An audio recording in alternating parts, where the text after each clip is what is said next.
Actually salary determine ചെയ്യുന്നത് കോഴ്സിൻ്റെ ബേസിലല്ല. Salary determine ചെയ്യുന്നത് പൊസിഷൻ്റെ ബേസിലാണ്. സ്ഥിരമായിട്ട് സ്റ്റുഡൻസിൻ്റെ ഭാഗത്ത് നിന്ന് ചോദിക്കുന്ന ക്വസ്റ്റ്യനാണ് CMAക്ക് എത്ര സാലറി, SCCക്ക് എത്ര സാലറി, CPAക്ക് എത്ര സാലറി, CFAക്ക് എത്ര സാലറി. ഞാൻ പലപ്പോഴും അഡ്വർടൈസ്മെൻറ്റ് കണ്ടിട്ടുണ്ട്.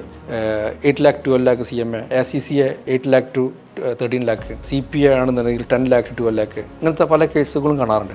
ആക്ച്വലി സാലറി ഡിറ്റർമിൻ ചെയ്യുന്നത് കോഴ്സിൻ്റെ ബേസിലല്ല, ഒരിക്കലല്ല. സാലറി ഡിറ്റർമിൻ ചെയ്യുന്നത് പൊസിഷൻ്റെ ബേസിലാണ്. ഞാൻ ചെറിയൊരു എക്സാമ്പിൾ പറയാം.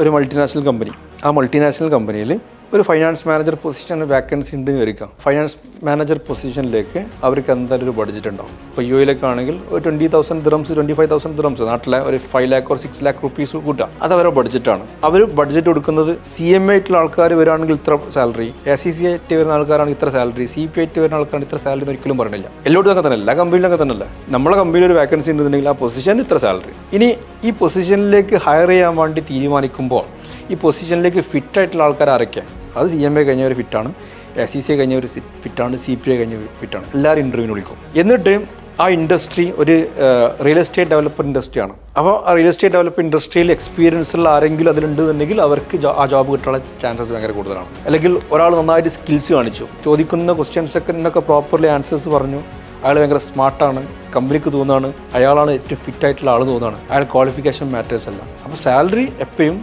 ജോബ് പൊസിഷൻ്റെ ബേസിലാണ്, ഒരിക്കലും ക്വാളിഫിക്കേഷൻ്റെ ബേസിലല്ല.